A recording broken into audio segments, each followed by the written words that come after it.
Okay, number 3, ambivalent or anxious attachment, also known as insecure or resistant. Okay?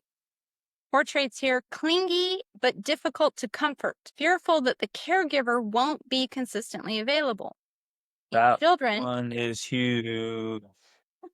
in children, extremely distressed by separation. They give mixed signals. They want closeness, but they also resist it. They're hard to soothe and may become angry or passive. What you might see is mood swings, clinginess, tantrums. They avoid transitions, also known as a Velcro child, intense neediness, but never quite satisfied. They worry about abandonment or being left out. These kids had caregivers who were inconsistently responsive, sometimes warm, sometimes not. Can anybody relate to that one? That's a big one. Okay, number 4, last one. This is called disorganized attachment. Or also insecure disorganized. And in this case, there's no clear strategy for getting their needs met. So essentially, you have to understand that the behaviors that are manifesting in the children that are being described are all, as Greg likes to say, vehicles or tools to try to get their needs met. So they feel disconnected, and because that's terrifying to a child, imagine this: you live in a world where everything you need and want comes from a giant, and that giant doesn't show up when you need him to show up. And so that feels very terrifying because you're completely vulnerable. And so because of the terror of, like, I need certainty not being there, they act out in all these different ways to try to get that attention, that they're just trying to fill their needs. They're trying to get the attention, they're trying to get the needs met. And so they're using these different vehicles to make it happen. But so what they're saying in the disorganized, that there's no clear strategy. There's not just one strategy that they use. They're using lots of different strategies. They feel fear and confusion in close relationships. This one specifically can be the result of trauma, abuse, neglect, or frightening caregivers. So, this is often shows up in more extreme cases as well. But sometimes trauma could occur, like we were in a car accident, right? When our children were younger, Aaliyah was ejected from the vehicle. She broke her femur. Atlas was a baby. And I know specifically for him, he definitely had some attachment disorders because of that. He was a baby. He flew over the seat, was underneath. Like, it was, that's a form of trauma. And in fact, Erica Miser says there's 2 types of trauma. There's big T trauma, which is something like that. There's a car accident. There's something's broken. There's abuse, neglect, different things. That's a big T trauma. Even divorce can be a big T trauma. But then there's also little T traumas. And those are happening all the time. And those are things like, I cried and cried and cried for help and nobody came. Or I really needed my mom and she wasn't there. Or and there are things that just are happening, and they can be not a big deal, right? It's just, that's life. It happens sometimes. But if I'm there afterwards reassuring, then that little T trauma goes away because, oh, my needs were met and that was just a thing of life. But if they stack and they build and they build and they build, they can grow. Little T traumas can grow into big T traumas, if that makes sense. Okay. In children, with this one, what was it called again? Disorganized. They can freeze, they disassociate, or they have extreme reactions. They behave unpredictably. They're clingy 1 minute, they're aggressive the next. They may act like the caregiver. They're parentified, or they express fear of caregivers.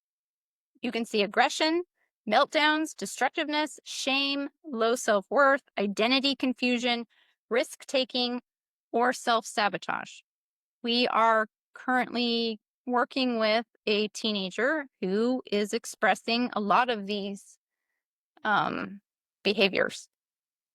And it comes from not having her needs met because of family situations, because of, just things that are going on. But they're self-harming, they're threatening suicide, they're acting out violently and destructively to the family, you know, these children learn that the person who should provide safety is also a source of fear. Okay, so that's the heavy summary there.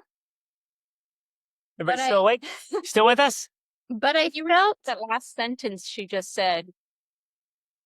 The last sentence you said, Rachel. you want me to repeat it? Repeat that?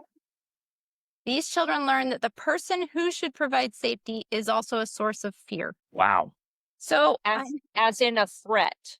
Yes. Something yeah, to a threat. hold, Or like protect themselves from. Yeah. yes. Uh-huh. So like maybe dad is very explosive, very angry, and so the child is afraid to admit anything, unsure what to expect when dad comes home because he might be happy one day and he might just explode the next. He might get angry over the smallest thing or big things. It's unpredictable, so it seems unsafe. Or mom's emotional outbursts, or you never know when mom's going to have a meltdown. She can't handle anything. She'll just lose it, and sometimes she'll be in bed for days. Other times she'll be just going crazy, won't sleep for days. And sometimes she'll just, the neighbor will do something, and so mom now is not a source of strength. She's unhinged. She's unpredictable. That's not safe. Well, what's a child supposed to do? The child feels like they have to be the mom, to be the adult, because mom's so unpredictable. She can't keep her crap together, or dad's so angry and explosive. Who knows what he's liable to do? He's making threats. He's leaving, whatever it is. Good.